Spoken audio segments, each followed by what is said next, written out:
Para empezar, nos gustaría que nos diera un pantallazo de dónde nació, dónde se estudió así rápidamente,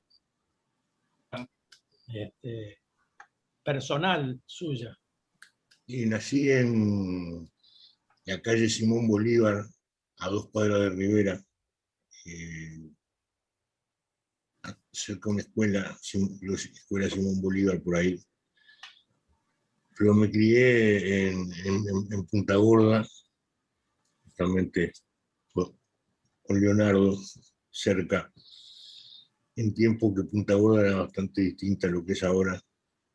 Era como un baldío creciendo. Y estudié en la Escuela 81, en el Liceo Malvin y en la Facultad Veterinaria. Y en el IABA, y en la Facultad Veterinaria. Hice hasta 4º año de facultad, sin recibir un supuesto. ¿También jugaste al fútbol? Jugué en el barrio y jugué en Wanderers. ¿Jugaste en la primera de Wander? En el plantel superior, en primera alterné algunos partidos. Oficialmente no jugué en primera, jugué en la reserva 2 años y alterné en primera en amistosos, pero no en los campeonatos, no en el campeonato uruguayo. No en el campeonato uruguayo. ¿Qué puesto ocupaba? Hacia medio campo. Medio campo. 5 de la época, o 10 de la época, que no es el 10 de ahora. El 10 después de Maradona es otro. ¿Y era hincha de qué cuadro? Y hasta que jugué en Wander era hincha de Nacional. Y después hincha de Wander. Ajá. Bien. Está bien, está bien. Hay que cambiar para mejorar. Ahí vamos con los cuadros chicos. Bueno, cambiamos un poquito de tema. Fuiste ministro prácticamente durante los 15 años de los 3 gobiernos del Frente Amplio. Y bueno, como es una etapa, digamos, que terminó, nos gustaría un balance de ese gobierno del Frente Amplio, más que de tu gestión, los principales logros que a vos te parece comentar del gobierno del Frente Amplio. Y yo creo que fue muy importante, ¿no? Muy importante. Y a pesar de que el gobierno actual está en campaña por revertir lo que hizo el Frente, hay cosas que hizo el Frente que no las pueden dar vuelta, ¿no? En el primer gobierno hubo cosas que tenían que ver con la gestión, cambiar la gestión de la economía, y la cambió porque cambió la forma de enfrentar una crisis y salió adelante justamente en momentos de crisis, pero cambiando la forma de enfrentarla. Hasta ese momento la forma de enfrentarla era reducir los gastos sociales, reducir la inversión, achicar el empleo, la búsqueda de la devaluación, y el gobierno del Frente hizo lo contrario. Fue aumentar el gasto social, el gasto salarial, promover la inversión, y a poco fue saliendo. Pero hizo, yo creo que 3 reformas sustanciales, que fue en el primer gobierno, digo, ¿no? La reforma de la salud, el sistema integrado de salud, la reforma educativa y la reforma laboral. La reforma laboral a mí me tocó porque era ministro de Trabajo, y había sido un tema largamente discutido junto con el PCNT y algunos sectores empresariales y cooperativos. Se había hecho una hoja de ruta que al empezar el gobierno la hoja de ruta estaba hecha.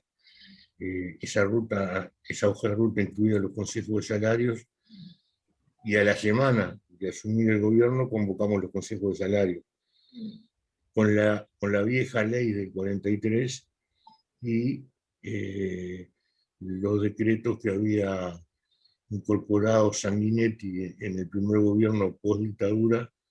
Nosotros tomamos las dos cosas, hicimos nuestro decreto convocando también a los trabajadores rurales y a las empleadas domésticas que estaban excluidas de los consejos de salarios, pero después cambiamos la ley. No se rigen más por la ley del 43, sino por una ley de negociación colectiva que se aprobó en el gobierno del Frente. Y eso no lo han cambiado. Tratarán de cambiarle el sentido en cuanto a cómo vota el gobierno en los consejos salarios, pero se siguen convocando como con la reforma que estableció el Frente. El sistema integrado de salud y sigue funcionando. Tratarán de invertir menos, tratarán de hacer, darle menos alcance, pero la reforma que el Frente introdujo está vigente. Hay que ver hasta dónde la gestionan correctamente. Lo que sí están tratando de modificar es la reforma de la educación. Eso sí, lo incluyeron en la plataforma electoral, criticaron la campaña de este gobierno se basó en atacar tres pilares, que fue la educación, la salud y la seguridad, y la educación están tratando de cambiar. Ya hicieron cambios en la LUC, hicieron cambios retaseando lo que es las autonomías y fortaleciendo el Poder Central de la Educación. Pero esos tres cambios fueron claves en el primer gobierno, ¿no? Y se sostuvieron porque, por lo que decía al principio, empezó un crecimiento económico que yo creo que es la primera vez que en el país sucede, que hay 16 años de crecimiento económico ininterrumpidos, ¿no? En momentos en que el país sí que estaba destruido, porque ahora la propaganda del gobierno actualmente es que el Frente Amplio le entregó un país destruido. Nada más lejos de la realidad. El país destruido lo tomamos nosotros en el 2005. Lo tomamos con una deuda externa que era prácticamente el 100% del Producto Bruto Interno. Toda la producción de bienes y servicios del país de un año no alcanzaba para pagar la deuda externa. Y los organismos internacionales, cuando la deuda externa es superior al 50% del Producto Bruto Interno, ya consideran que el país está demasiado comprometido. Nosotros nos agarramos con el 100% del Producto Bruto Interno la deuda. Valle tomó el gobierno con un Producto Bruto Interno de 25.000 millones de dólares y una deuda externa de 12.000 millones de dólares.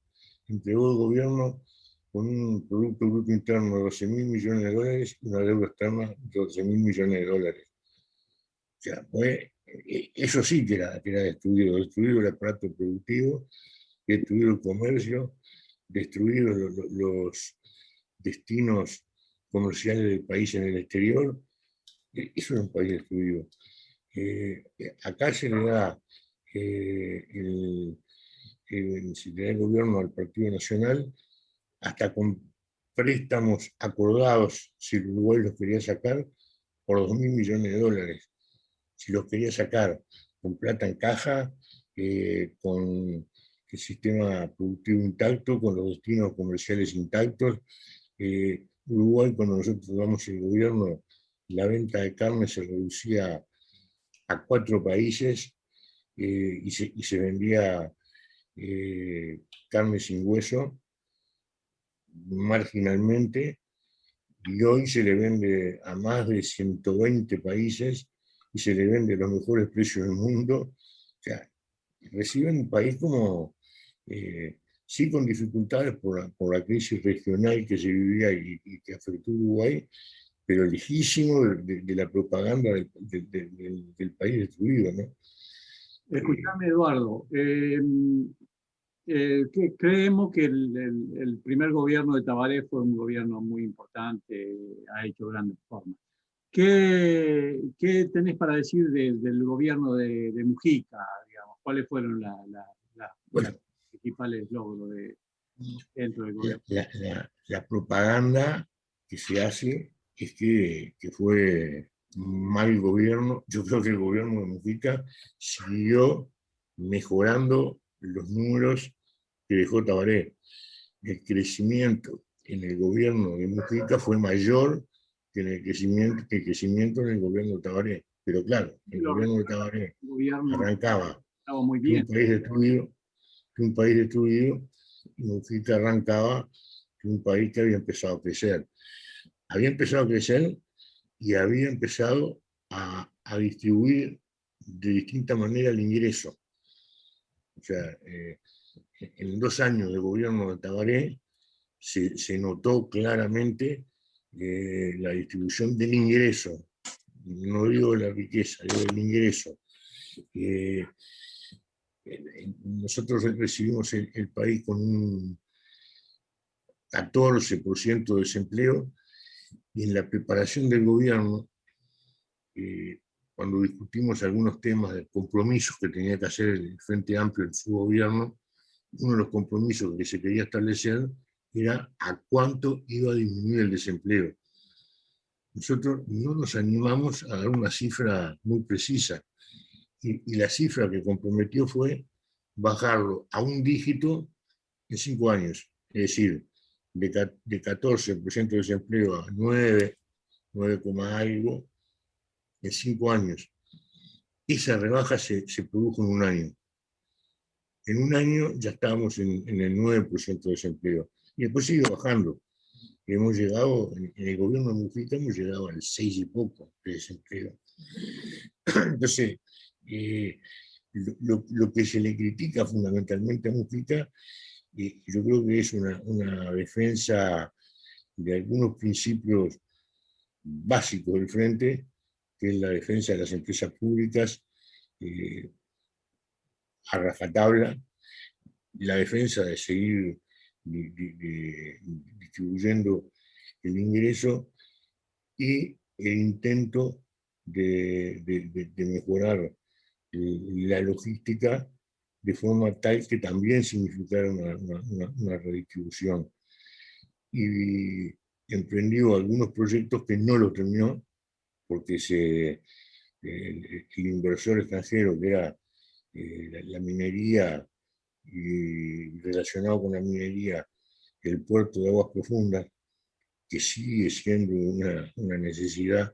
Incluso es un tema en este momento que está bastante candente, porque en Argentina se está impulsando el canal Magdalena como forma de, digamos, de disminuir la potencialidad del puerto de Montevideo, y eso lleva a la necesidad de una discusión regional por lo que es la navegación, los puertos y la navegación fluvial, la hidrovía.